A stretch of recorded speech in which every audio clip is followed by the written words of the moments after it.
Саламатсыздарбы, урматтуу радио көрөрмандар. Ноорuz майрамыңыздар менен куттуктайбыз. Ар бир үй-бүлөдө жакшылыктардын болушуна тилектештигибизди билдирүү менен программабызды баштайлы. Программаны мен Асылбек Жоодонбеков алып барадамын. Режиссердик пультта Умар Кулмуратов. Биздин берүүлөрүбүз балдардын мүмкүнчүлүктөрүнүн ачылышына, өсүп өнүгүүсүнө жардам берүү максатын көздөйт. Программа Роза Отунбаеванын демилгеси Эл аралык коомдук фонду менен биринчи радионун биргелешкен долбоорунун негизинде ого чыгууда. Бүгүнкү программабызда балдарыбыз кайсы мультфильмдерди көрүшөт?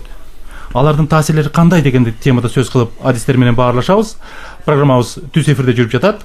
Бүгүнкү программанын катышуучулары Жаныш Кулманбетов агай, жазуучу, драматург, театралдык жана кинорежиссер, театралдык сынчы, Керемет көч мультфильмдеринин редактору. Жана Кызылакова Айгүл эжеке, альтернативалуу колдоо көрсөтүү коомдук бирикмесинин психологу. Кош келдиңиздер. Рахмат. Анда эмесе айтсаңыздар, урматтуу коноктор, бүгүнкү күндө балдар кандай мультфильмдерди көрүшөт? Сиздин неберелериңиз бар да, ошол неберелериңиз кандай мультфильмдерди көрүшөт? Ошондон баштасак. Саламатсыңарбы. Биринчиден Ноорuz майрамыңар менен баарыңарды куттуктап коеюн. Ар бир үй-бүлөдө токчулук, жакшылык, тынчтык болсун. Кайсы мультфильмдерди балдар азыр көрөт? Көбүнчө байкап көрсөк, DVD деген пайда болуп калды. Ошо балдардын баары кайсы көчөдөн басаң, өтпөсөң, ошо дисктер сатылып турат. Ошо дисктерди карап көрсөңөр, көбүнчө американский, японский деген дисктер пайда болду, мультфильмдер жаңы. Ошолордун баарын балдар кызыгып көрөт, бири-бирине айтышат. Ал эмес, жана бала бакчага барган балдар ошолорду алып барып бала бакчага көрүшөт кечке. Сөзсүз ал жаман таасир этет баланын психикасына жана ден соолугуна. Покемон деген мультфильм мисалы мен изилдеп көрсөм, окуп көрсөм, 1997 жылы 6 декабрда Япониядын ар кандай шаарларында бир убакта ошо Покемон деген мультфильм көрүп бүткөндөн кийин 650 бала өзүн өзү жаман сезип калышты. Алар талмасы кармап, кузуп, жыгылып, дем ала албай болгон учурлар болуп калды. Анан врачтар, специалисттер изилдеп көрсө, балдар айта баштады, ошо мультфильм көрүп атканда бир персонаждын көзү жалтыра баштаганда кандайдыр өзүбүздү жаман сезип калдык деп ошо балдар айта баштады. Ошону псевдоэпилепсия деген ат коюшту ошону. Демек, ошондон кийин ошол фильмди алып коюшту. Бирок биздин дүкөндөрүбүздө анан ушул убакка чейин сатылып турат. Кытайда болсо, мисалы 14 февралда 2008 жылы таптакыр жанагы зомбулукту көрсөтүп аткан фильмдерди, мультфильмдерди алып салышты телевидениеден. Уже запрет болуп калды. Демек, Кытай өкмөтү ошондой бир чечим кабыл алды. Чечим кабыл алды. Абдан жакшы. Мына Жаныш агай, сиз абдан бир жакшы мына Госканатты алгандан кийин бул ошол балдардын ошол мультфильм дүйнөсүндө бир абдан жакшы жаңылык болду. Керемет көч бүгүнкү күндө абдан популярдуу экендигин билебиз. Ошол Керемет көч жөнүндө бир аз айтып берсеңиз. Бүгүнкү күндө балдардын арасында дагы эле популярдуу, бирок эмне үчүн уланбай калды да, чыкпай калды? Так, рахмат. Биринчиден ошол баарыңыздарды бүгүнкү Ноорuz майрамыңыздар менен куттуктаймын. Элибизде биринчи кезекте тынччылык болсун, бакубатчылык болсун, анан эми келечегибиз жаркын болсун. Биздин келечек албетте балдар биринчи кезекте. Эмне себептен чыкпай калды дегенде, өзүнүн миссиясын бүттү окшойт, анткени бул азыр 600дөн ашык серия болуп балдарга көрсөтүлдү. Анан демек, мындан ары каржылоо маселеси дагы кичине татаалыраак болуп калды окшойт, анткени бул эл аралык уюмдар тарабынан, өзүңүздөр жакшы билесиздер, ООНдун балдар уюму деген бар, ЮНИСЕФ деген, ошол ЮНИСЕФ тарабынан каржыланып келинген. Каражат ошолор таап турушканда. Анан эми ЮНИСЕФ дагы башка жаңы программалар пайда болгонуна байланыштуу буга анчалык мындай көңүл бөлүнбөй калды окшойт. Бирок менин түшүнүгүмдө бул кыргыздын ушул акыркы убактагы ушул наристелер үчүн, бөбөктөр үчүн, балдар үчүн аябаганда чоң мындай таасирлүү сериал болду деп ойлойм. Анткени биринчиден бул окуп үйрөтө турган сериал деп айтабыз да. Бул маселен айталык жанагындай бир окуялуу же болбосо бир тескерисинче бир мындай батальный согуш сахналарын же согуш сценаларын көрсөткөн мультиктердин катарына кирбейт, а именно ушул окуп үйрөтө турган ушунусу менен менимче абдан пайдалуу болду окшойт. Анткени буга менин өзүмдүн кызым катышкан. Кызым ошол Акылайдын ролун башынан аягына чейин ошо сүйлөткөн. Адем деген кызым азыр мына чоңоюп калды. Анан ушул кызымды кокустан 1-2 жерде мен жөн Акылайды ойногон деп айтып койсом эле болду, кичинекей балдар аркасынан кууп алышат. Акылай эже деп анан ал мага нааразы болуп, эмне үчүн айтасың, мага тынчтык бербей атышат. Ушундан улам түшүнсө болот, ушунчалык популярдуу экен. Анан көптөгөн үй бүлөдө азыр Актан менен Акылай деген балдар көбөйүп кетти. Ошонун таасири. Анан муну мен ушу байкадым, бир 9 айлык кезинен баштап кичинекей бала ушул керемет көчтүн музыкасы чыкканда эле дароо барып экранын түбүндө отурат. Анан бербейт эч кимге. Бир күнгө чейин. Демек ушундай дагы бул окуп үйрөнө турган, ушундай жашоону биле турган мультфильмдер балдарга абдан керек. Абдан жакшы. Жанаш агай, бул эми албетте жакшы тажрыйба. 600дөн ашык серия тартылыптыр. Бирок жанагы ООНдун балдар уюмунун каржылоосу токтоп калгандан кийин эле биздин мамлекетте ошонун кандайдыр бир жаңылабастан, кайра дагы башка варианттарын, дагы мүмкүнчүлүктөрүн өтпөстөн токтоп калгандыгы чатакта биздин ушул бизнесмендерден болобу, мамлекеттик мекемелерден болобу, деги эле ушул биз патриотпуз деп мындай күйгөн жарандардан болдубу? Уланталы башка варианттарын да чыгаралы деген. Эч ким тилекке каршы болгон жок. Анан бул жерде дагы бир нерсе мындай эске алып коюш керек да. Керемет көчкө карата коомчулуктун пикири аябай жакшы. Балдардын дагы каалоосу аябай жакшы. Бирок биздин мына бареки киночөлөдө ушундай бир пикир өкүм сүрөт. Керемет көчө бул примитивдүү көрүнүштө дегенчи. Албетте эми баягы биз чет өлкөлүктөр үчүн балким же болбосо бир эл аралык фестивалдар үчүн мультиктер жасагыбыз келер. Алардын функциясы таптакыр башка. Мультик дегендин өзүнүн функциясы бар. Ал аудиториясы болот. Ошого ылайыкталып жасалат. Эсиңиздерде болсо керек, мындан бир нече жыл мурун кичинекей балдар үчүн атайы бир азыр мындай мен тагыраак айта албай атам, мультиктердин сериалы чыккан. Бир каарман чыга калат, башын көтөрүп эле, кичинекей бала элейип карап калат. Анан кайра бир 3-4 секундтан кийин ал жок болуп. Ал мисалы чоңдор үчүн эмес, эс тарткан балдар үчүн эмес, кичинекей, маселен 6 айлык, 7 айлык балдар үчүн. Ошонун музыкасын угуп, элейип ошо сүрөттү карап турганда, анын маселен айталык апасы жок деген даражага барып бир мындай тамак жасаган үлгүрөт да. Ушундай функциясы бар да. Функцияны эске алыш керек биринчи кезекте. Туура. Сөзсүз тарбиялык функциясы болот. Балдар өнүгөт да. Мультфильм азыркы балдар ата-энеси колу жетпей, балдарды тарбиялабаганда ошо азыр телевидение тарбиялап атат балдарды. Ошондуктан мына керемет көч мультфильми аябай жакшы таасир этет балдарга. Эмне дегенде баягы 24 секундда болгон кадр жок. Бала жай карайт аны, түшүнүктүү, ар бир сөз түшүнүктүү, ситуацияга байланыштуу болот да. Мен неберем мисалы абдан жакшы көрөт керемет көчтү. Керемет көч дегенде ошо бүт эмесин дискаларын баарын сатып алган. Эмне дегенде чын эле таасир этип, жүрүш-турушун оңдой баштайт да баланын. Ошондуктан ошондой мультфильмдер керек. Биз жанагы американский же башка чет өлкөлүк мультфильмдерди карап көрсөкчү, ал жерде карап көрсөң энени кандай көрсөтөт. Же бул жаш аял болуш керек, сексуалдуу. Же баягы байкуш эне. Ошондо же балдар энесиз жүрөт. Энени уккан бир мультфильм жок. Ошондуктан балдар жүрүш турушунда ошондон көрүп азыр көпчүлүк балдар ошондой жүрүш туруш болуп калбадыбы. Карап көрсөңөр прическалары, сүйлөгөндөрү ошого подражать этип сүйлөй баштайт. Мисалы жакында эле мага 3 жашар кызды алып келди энеси. Тилим албайт, эмне кыларын билбейм, кантип эметерин билбейм. Эмне болду десек, кечки мультфильм көрөт дейт. Кайсы мультфильм? Маша и медведь. Андан кийин тилим албай калды дейт. Жасаганын каалаганын жасайт, эмне кыларымды билбейм. Айым үчүн кечки отурат телевизор. Ошо телевизорду өчүрө албай атабыз. Истерика болуп, кыйкырып, ыйлайт, түнү менен ыйлап чыгат. Мен деле мисалы балам неберем 3 жашта болгондо Тачки деген мультфильм чыкпадыбы? Эми кызыктуу деп баары көрүп, ошода Тачки дегенде кыйкырып истерика болуп ыйлап чыкты. Түн менен ыйлап чыгат. Таптакыр биз көрсөтпөй калганда аны бул зыян келтирет экенди балага түшүндүрсө болот. 3 жашынан, 2 жашынан деле түшүндүрсө болот балага.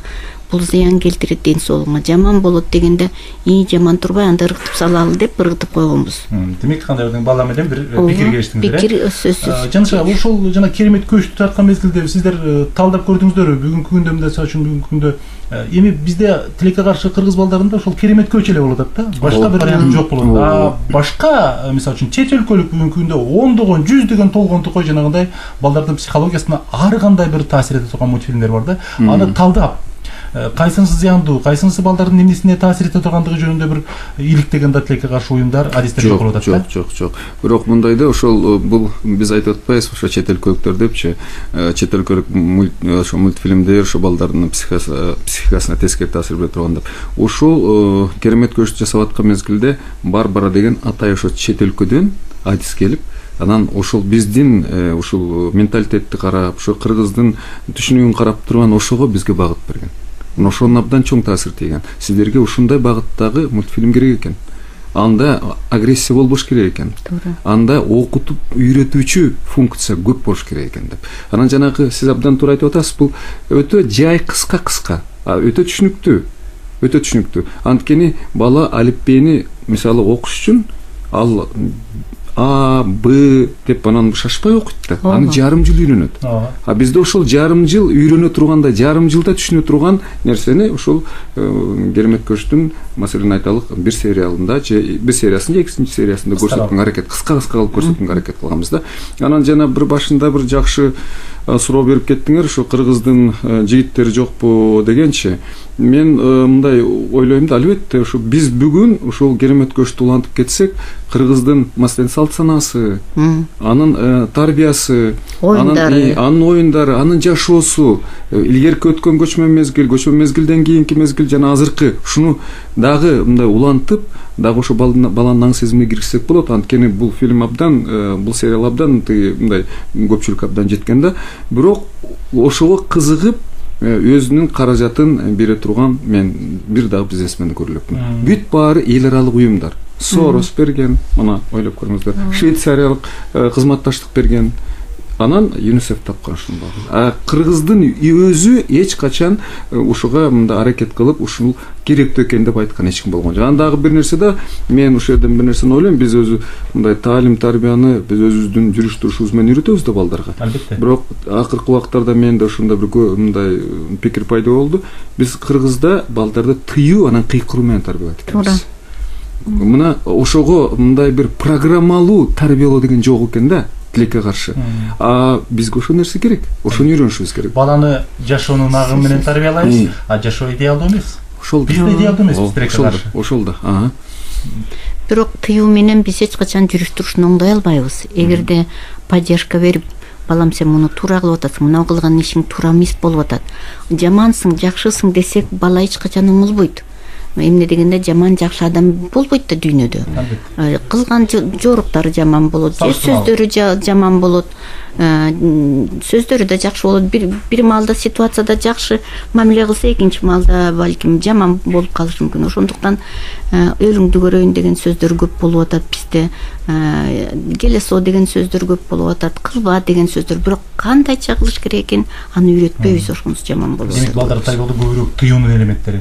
Натыйжада өзүңүз балдарда чектелүү болуп калып атат дагы, балдар ача албай калып атат, туура. Балдар ошо биринчи кезекте ошо бир сөз менен айтканда бул тууруу аркылуу өнүгөт да. Тууру аркылуу улуу адамдын жүргөн турганы, анын басканы, сүйлөгөнү, кылган ишин, улуу эжесин, маселен менин уулум эжесини эмне кылса, ошону кайталайт. 100% кайталайт. Туура. Аны кайталаба деп айтканга да болбойт. Бирок кайталап өнүгөт. Бирок албетте экөөнүн ориентири башка. Мезгил өткөндөн кийин мен ойлойм, эми эркек бала өзүнүн кызыкчылыгы пайда болот, ал эми кыз баланын өзүнүн ориентири бар. Бирок ошого эмитен кокустан чек кое баштасаң, анда ал баланы чектеп коесуң. Албетте. Чектеп коесуң. Мисалы мындай окуя болгондо энеси келип, менин балам тарбиясы жок, эч качан рахмат деп айтпайт, саламатсың деп айтпайт, ошондой сөздөрдү билбейт, келесо тиги бу деп сүйлөп баштасак, карасам өзү деле эч качан ошондой сөздөрдү колдонбойт экен ал киши. Өзү колдонбогондон кийин бала кантип колдонот? көрбөйт туура да. айтасыз. Мисал жок да. Туура айтасыз, мисал жок. Жанагы Жапониядагы жана Кытайдагы болгон окуяларды кичине элимизде жөнүндө айтып кетпеңизби? Ушул эле мезгилде мына мен дагы ата энелер менен баарлашсам ушул нерсени айтып атат да, бүгүнкү күндө көпчүлүк учурда баягы ата эне кечке чейин базарда болгондуктан же болбосо башка иштер менен алектен болгондуктан DVD-ни, телевизорду, компьютерди күйгүзүп берип туруп, бала келери кечке аларга DVD-ни толтуруп берип коюп атат, а DVD-ни ата эне көргөн да эмес. Туура. Натыйжада ата эненин тарбиясын албастан ошол телевизордон көргөн, DVD-ден көргөн нерселерди тарбия алып калып атат да, мунун кандай коркунучу бар болушу мүмкүн? Кандай коркунуч келтириши мүмкүн бул балдарга? Аябай өтө чоң коркунуч. Мисалы эркек балдарга постоянно DVD-ден сулуу татынакай кыздарды көрсөтөт. Булар балдар чоңойгондо ошондой сулуу татынакай кыздарды издей баштайт. И өзүнүн башында образ түзүшөт да, красавица деген. Анын үстүнө байкап көрсөңөр, мультфильмдердин баары кызыктуу, көрктүү болуп, өңдүү болуп көрүнөт да. Алар ошондойду издей баштайт. Анан таба албайт да реалдуу турмушта. Ошондуктан ошондойдо таасир этет. Жана кыздарга да, кыздар постоянно ошондой ошого жараша көрүнөм деп аракет кылышат, бирок баягы биз айткандай канчалык мен эмне дейт эле? Орусча айтыңыз. Терим менен. Орусчасын Алып жараша улантсаңыз. Эми туура сиз абдан туура айтып атасыз. Бул бир жагы анткени ошол коомдогу, мындай коомдун ичиндеги мындай коммуникативдик маселени айталык байланыш үзүлүп калышы мүмкүн да. Анткени анын дайыма өнөгү, жан дүйнөсү, жан өнөгү ушул компьютер, анын өнөгү телевизор, ал эми жашоодо деген мындай жандуу, тирүүлөй коммуникация бар да. Адамдар бири-бири менен карым катнашта болуш керек. Ошол жана экинчиден сиз абдан туура айтып атасыз. Ошол жалаң, ошол сулууларды көргөндөн мурда жана сиз абдан айтып кетпедиңиз, бул сексуалдуу адамдын сексуалдык сезимин ойготот деп. Ошо баланын сексуалдык сезиминин эрте козголушу анын агрессивдүүлүгүнө алып келиши мүмкүн. Сексуалдык агрессивдүүлүккө алып келиши мүмкүн да, анан коомдо албетте кылмыш көбөйөт. Мына ушул жагына да мындай көзөмөлгө алыш керек да. Анан менин мындай жеке мындай пикиримде, албетте мен чет өлкөдө баягы өзүңдүн окуу маалыматтарың менен түшүнүп мындай билесиңдерчи, бирок чет өлкөдө ситуация кандай экенин биз толук бойдон түшүнө бербейбиз да. Эмне себептен чыгып атканы түшүнүктүү, анткени баардык нерсенин өзүнүн биринчи кезекте ала турган пайдасы бар. Бизнес, ала турган пайдасы. Бизнес индустрияда. Биз мисалы керемет жасап атканда ала турган пайда жөнүндө эч ким ойлонгон жок. Анткени ала турган пайда андан да алда канча чоң, анткени балдар окуп үйрөнөт. Албетте. Жашоон окуп үйрөнөт. Мына ушул жагы болчу да. Анан эгерде биз ошондой мындай көз карашта болуп бир маселени айталы, ошол биздин кыргыздын өкмөтү дагы ушул нерсе көңүл бөлсө, атайын. Мына мен муну эмне себептен айтып атамын? Мына жакында эле көрдүңүздөр, ушул 3 жыл болуп калды Фукусимадагы япондордун башына жанагында мүшкүл түшүп турганда, япондорду көрдүңүздөр кандай тарбияны көрсөтүштү. Мына ошол бул бүтүндөй, албетте бул элдин салты санасы, ошол эле мезгилде бул мамлекеттик саясат. Биз ошол нерсени да эстен чыгарбашыбыз керек да. Биз эгер ошол элди көрүп сыймыктанып атабыз, а эмне үчүн биз дагы ошондой сыймыктана турган өзүбүздүн болочок балдарыбызды тарбиялабайбыз? Ага ошого абдан чоң көңүл бөлүш керек. Таныш жана айтып атканым ошол. Биз эгерде ошондо окуп үйрөнүүчү, тарбия берүүчү, бирок тарбиянын таңуулоо жолу менен эмес. Албетте. Таңуулоо жолу эмес, ошо биз жана керемет көчтөгүдөй принцип менен эгер окуп үйрөнүүчү, тарбия берүүчү ошондой мультфильмдерди, ошондой оюндарды, ошондой программаларды көбөйтсөк, демек ал биз келечекте мыкты балдарды алабыз. Биз сыймыктана турган келечек пайда болот бизде. Бүгүнкү күндө ошо масс медиа тарбиялап атпайбы балдарыбызды? Албетте. Ошондуктан эгерде ата эне көңүл бурбаса, бала эмнени көрүп атат, балага түшүндүрбөсө, даже рекламаны карап көрсөңөр, продуктылардын баары жанагы зыян келтирет деген продуктыларын бар көрсөтөт. Анан балага айтса, мисалы, бул только реклама деп, мисалы мен айтам, бул реклама зыян келтирет сенин ден соолугуңа дегенде албай калат, сурабай калат. Рекламанын өзүнүн психологиялык таасири бар. Түстөр аркылуу, үндөр аркылуу таасир этет да. Ушул мезгилде кайра мультфильмди айтсак да, көпчүлүк байкасаңыздар, ошол эле биздин бүгүнкү күндө балдарыбыз көрүп аткан мультфильмдерде жанагы албетте ал тигил же бул батыштын маданияты үчүн абдан бир асыресе көрүнүш болушу мүмкүн. Сөгүнүүнүн, улууларга мамиле кылууда ар кандай элементтер ошолордун баягы ар бир элдин өзүнүн бир улуттук бир маданиятына, баалуулуктарына карата түзүлгөн да. ушул элементтер да аябай көп да. Ошондуктан жанышага кайра эле ушул сиздерге кайрылам да. Мына сиз өзүңүз албетте мамлекет, балким бир ишкерлер бул маселени балким түшүнбөстүр. Ушул адис катарында сиздердин ушул кесиптик бирдиктерби, ушул искусство жаатындагы адамдар ушундай долбоор түзүп мындай кайрылып көрдүңүздөрбү? Ушул керемет көчмө момундай бир өзүндө элде ушундай жандануу жаратты, балдарда кызыгууну жаратты. Ушуну биз улантып кетсек, момундай бир кандай бир деңгээлде бир улутка, элге, мамлекетке, ушул жаштарга бир пайдасы боло тургандыгы тууралуу да.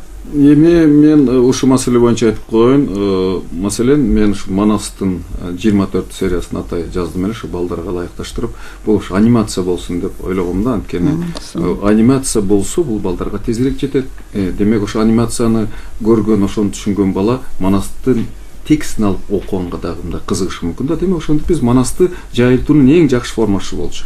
Мен кимдирге гана кайрылган жокмун.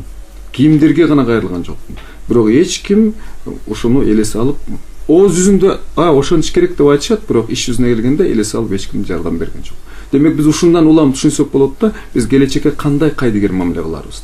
Анан дагы мен искусствонун, театрдын, кинонун адамы болгондон кийин мен көзүм менен көрүп турам, балдарды кантип тарбиялаш керек экенин.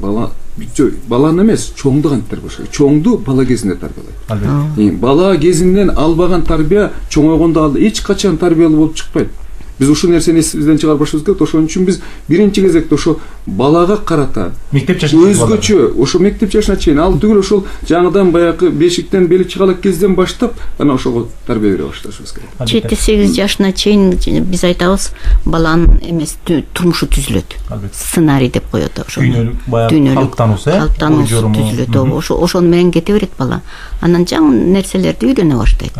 Айгүл эже, ушул өзүңүздүн мындай психолог катары практиканы айтсаңыздар, ошондо жанагындай сизде мисалдар барбы? Ушул баласы жалангана жана телевизорго, компьютерге, ар кандай мультфильмдерге байланып калып, ушул анын психологиясына, эмоционалдык абалына таасир берген учурлар жөнүндө айтып берсеңиз. Сөзсүз, ошо көп көргөн балдар мектепке да барбай калыш. Мисалы бир бала 1 ай мектепке барбай жүрдү. Энеси билген эмес. Эртең менен кетет экен, энеси жумушка кеткенден кийин кайра келип кечке отура берет экен. Анын үйүнө келип, ооба, иммунитети азайып калат. Бала постоянно ооруп калат. Энеси түшүнбөйт эмне себептен ооруп калганын. Баш ооруйт, тамак ооруйт, постоянно ОРЗ болуп жүрөт. Жүрөгү ооруй баштады. Энеси анан бир жолу мектептеги мугалимдер чалып калыптыр. Балаңар бутун сындырып алган турбайбы, катуу ооруп аткан турбайбы, эмне болду, жакшы болду десе, жок, менин балам жакшы эле мектепке күнүгүлүү барат деп. Ооба десе, ошондон кийин билип атпайбы баласы ошо барбай калганын. Ошо себептен ал ошондон кийин түшүндү да, демек балам ошо көргөн үчүн, ошону көрүп кызыгып, ошондон кете албай, реалдуу турмушта эчтеке кыла албай калат да бала. Мультфильм көргөндө ооба кошулуп, ады ошондой персонажга кошулуп, ошондой мамиледе жасайт. Андан кийин жүрүш турушта өзү отурса деле чуркагандай болуп калат, күрөшкөндөй болуп калат, ошондой болуп сезилет да балага. Абстрактуу дүйнөдө жашап калат, Анан реалдуу турмушта көрбөй калат. Ошого кирип кетип эле. Туура айтасыз да, ошо дагы мына биз көп эле учурда ошо кинонун таасирин, театрдын таасирин, китептин таасирин көп эле мындай учуратып жүрөбүз го. Фантомас деген фильм болгон. Аны барыңыздар жакшы билсеңиздер керек. Ошо Фантомасты туураган биздин өспүрүмдөр учурунда көп чыккан болчу. Мисалы, маселен айталы, кабат үйдөн секирип кетишет. Фантомас деген ал кино өкөнү түшүнбөйт. Кабат үйдөн сен секирсең, сөз бутуңду сындырасың, бир жериңди сындырасың, жөлөсүң. Ошондой эле мына береки биздин маселени айталык, жанагындай сиз абдан туура айтып атасыз, агрессивдүү жанагындай мультфильмдерди көргөн балдар көп учурда ошону туураганга, ошонун геройлорун туурашат. Жанашага кечирип коюңуз, бир телефон чалып баркен калып койду. Урматтуу угарман, угат атабыз сизди. Өзүңүз таанышып койсоңуз. Саламатсыздар. Нооруз майрамыңыздар менен. Рахмат. Мен передачаны угуп отуруп, эженин сөзүн колдойт элем да. О жаштарды, балдарды тарбиялоодо телевидениенин жана видео тыйбылардын ролу абдан чоң деп атпайбы. Мисалы 1,5 миллиард эли бар Кытайда, мисалы порно сайттарды, мисалы через интернет, аларды запрет кылып жаап койгон. Аларчы. А бизде демократия деп коелу, баары доступный, жаман дисктин баары азыр мына базарга барсаңыздар сатып атат ачык эле. Ушунун баарын өспүрүмдөр алып көрүп атат. Туура. Ошондон кандай тарбия алса болот анан кийинчи? Эмне жөнүндө айтса болот, каяктагы экономика оңолот. Сурооңуз барбы? Ошол пикириңиз, рахмат. Тарбиялоодо ушул нерселерге чек коюш керек.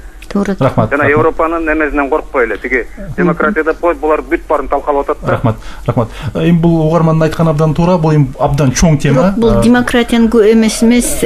Албетте. Бул баягы маалымат коопсуздугунун коркунучта экендигине дагы бир жол кабар берет. Жанша ойлой берсиң. Ошондой да, демек биз дайыма ошол маселени айталы өзүбүздүн балдарыбызга эмнени көрөрүн, эмнени окурун тандап беришибиз керек. Албетте. Алар тандаганды билишпейт. Биз тандашыбыз керек. Алар бардыгын алар бардык нерсени ошо өздөрүнө сиңирип ала беришет. Анан ошонун таасиринде жүрүп калышат. Биз бала кезде маселен согуш оюндарын ойночубуз. Бирок ал согуш оюндарын көргөн кино аркылуу гана ойночубуз. Биз болбосо согуш оюндарын эмнекini каяктан билебиз? Азыр болсо биздин балдар ошо мультикте эмнени көрсө, ошонун баарын жасаганга аракет кылат. Мультикте кандай тема, кандай багытта болуп атканын албетте аны ата-энелер текшербейт. Албетте. Биздин убактыбыз кичине азайып барат, урматтуу коноктор. Кыскача ата-энеге бүгүнкү күндө мамлекет ушул искусство жаатындагы деги эле бүгүнкү күндө сиздин кеңешиңиз ушул балдардын ушул мультфильм көрүүсү, албетте мультфильм өнүктүрүү үчүн балким өнүктүрүүчү функциясы бардыр. Эмне кылыш керек? Кандай негизги эрежелер бар да сактай турган? Тандоо жүргүзүш керек. Сөзсүз өкмөт караш керек. Кайсы мультфильм таасир этет балага, кайсы мультфильм тарбиялайт баланы, кайсы мультфильм идеологияны түзөт. Эмне дегенде ошого да көңүл буруш. Оң жана терси. Ооба, оң жана терси. Абдан сонун, жанашабай. Бардык ошол көрүп аткан нерсе сөзсүз түрдө тарбиялык таасирин берет. Тарбиялык таасирин бергенде оң тарбияга үйрөтөбү же терс тарбияга үйрөтөбү деген түшүнүк келип чыгат да. Анан албетте муну сиз абдан туура айтып атасыз. Ошол талдап, тандап туруп, ошо керектүү гана эмелерди, мультиктерди бериш керек. Анан дагы бир нерсени мен сиздерге айтып коюшум керек. Биз баланы тарбиялоодо театрдын ролу абдан чоң экенин унутуп калабыз. Дүйнө жүзүндө бардык жерде курчак театры, балдардын театры абдан өнүккөн. Биз буга дээрлик көңүл бөлбөйбүз. Ата-энелер да көңүл бөлбөйбүз. Мен дайыма ушундай бир мисалды келтирем. Мисалы Грузияда эмне үчүн театр өнүккөн, эмне үчүн маданияттуу эл деп биз айтабыз. Анткени ушул маселени айталык, ишемби, жекшемби күндөрү чоң энеси же чоң атасы небересин жетелеп алып театрга барат. Ыйлаганына карабай. Бир жылдан кийинде ошол бала, ошол небереси карындашын же инисин жетелеп алып театрга баратканын көрөсүң дейт. Өзү каалап калат. Өзү каалап. Мына көрдүңүздөрбү?